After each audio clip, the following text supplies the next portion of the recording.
নমস্কার, শুভ সন্ধ্যা।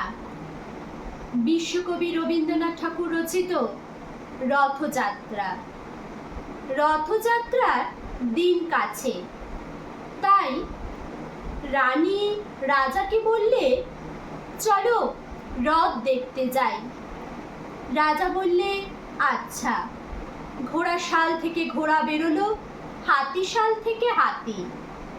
ময়ূরপঙ্খী যায় সারে সারে, আর বল্লম হাতে সারে সারে সিপাই শান্তি। দাস দাসী দলে দলে পিছে পিছে চলল। কেবল বাকি রইল একজন, রাজবাড়ির ঝাঁটার কাঠি কুড়িয়ে আনা তার কাজ।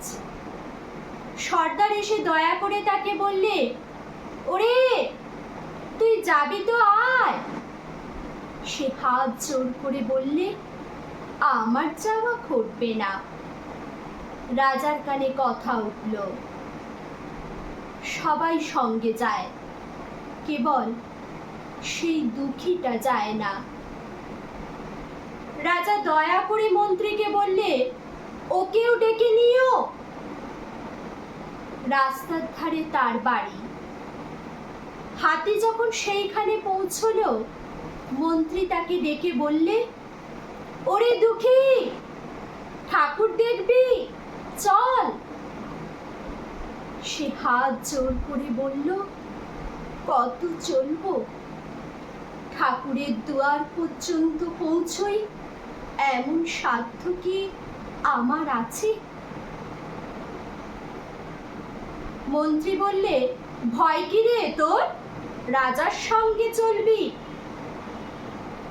সে বললে, সর্বনাশ, রাজার পথ কি আমার পথ? মন্ত্রী বললে, তবে তোর উপায়? তোর ভাগ্যে কি রথযাত্রা দেখা ঘটবে না? সে বললে, ঘটবে বই কি, ঠাকুর তো রথে করে আমার দুয়ারে আসেন। মন্ত্রী হেসে উঠল, বললে, তোর দুয়ারে রথের চিহ্ন কই? দুঃখী বললে, তার রথের চিহ্ন পড়ে না। মন্ত্রী বললে, কেন বলতো? দুঃখী বললে, তিনি যে আসেন পুষ্পক রথে। মন্ত্রী বললে, কই রে সেই রথ?